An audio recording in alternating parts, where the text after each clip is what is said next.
sorcerers and necromancers and familiar spirits who are placing God's people under a spell so they do not transfer their normal instincts to the eternal. Tell you who they are. One is the university professor who stupefies the innocent student with the fumes of his wizardry. I mean the one who casts doubts on the Bible. He's a witch. I say he's a witch. Oh, you Frazier Hyles, I go to the state university.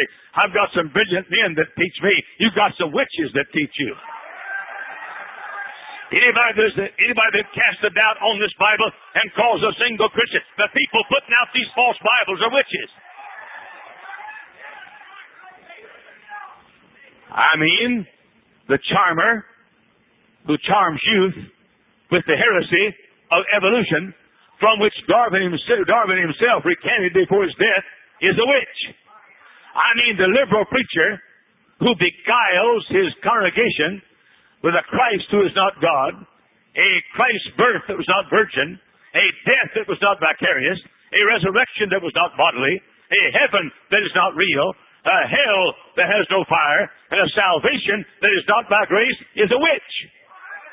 Who hath bewitched you? Again, this word is not uh-oh with God, and God's not joking. He means every word he puts in that Bible.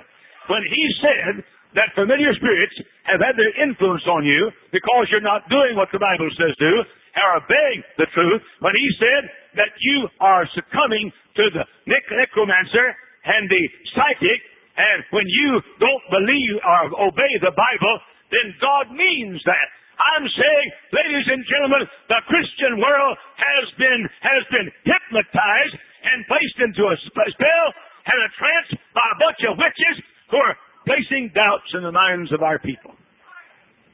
I mean the theologian who teaches the preacher boy and douses his fire and curbs his zeal and dries his eyes and calms his voice is a witch.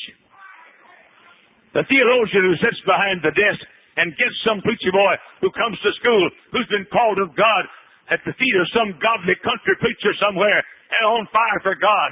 And he comes in some dead, dry, dusty theologian who's nothing more than a witch or a necromancer or a psychic.